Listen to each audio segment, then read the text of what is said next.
Hi, today I want to talk about the 5 functions of your pelvic floor. So once again, your pelvic floor muscles are muscles located at the base, the bottom of your pelvis. We sit down on these 2 bones right here, okay? The first function is there's these sphincters that need to keep closed. When we have extra pressure within our system from coughing, sneezing, jumping, my sphincter that closes around your urethra and the sphincter around your rectum, these need to stay strong and tight to prevent any leakage.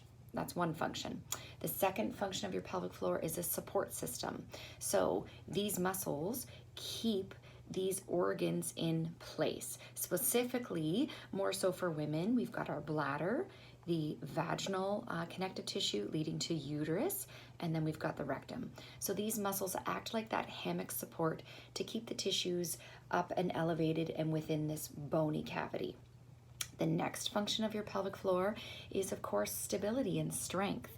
So we do think about our core as being our back and tummy muscles, but what we often forget about, the top and bottom of this core include your diaphragm and include your pelvic floor on the bottom. So to have a happy, healthy back and pelvis and even hips, my pelvic floor needs to be part of that core team to create this strength within the structure, to give this pelvis a hug, and to provide us the strength for running and jumping, which our core does.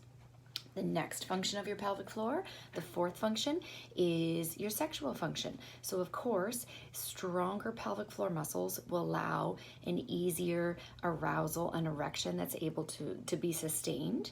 And we can also think of the opposite effect. If I have too much tension within my muscles, if I have too much sensitivity within these tissues, certainly that can lead to pain with intercourse. And the last function of your pelvic floor, which not a lot of people are aware of this, is that these muscles, the muscles themselves when they're contracting, they actually act like a sump pump. So these muscles will actually help drain the tremendous amount of lymph nodes that live within the groin, provide blood flow and circulation to this entire pelvis. So it can actually help keep fluid flowing through our system and relieve any congestion and fullness. So this might come up more so certainly when we have swelling within the leg and groin, or even during our menstrual cycle when there's more pressure and heaviness and congestion. Actively moving your pelvic floor muscles can relieve some of that discomfort. So 5 functions of your pelvic floor, a lot going on down there and a lot of parts to take care of. Thanks.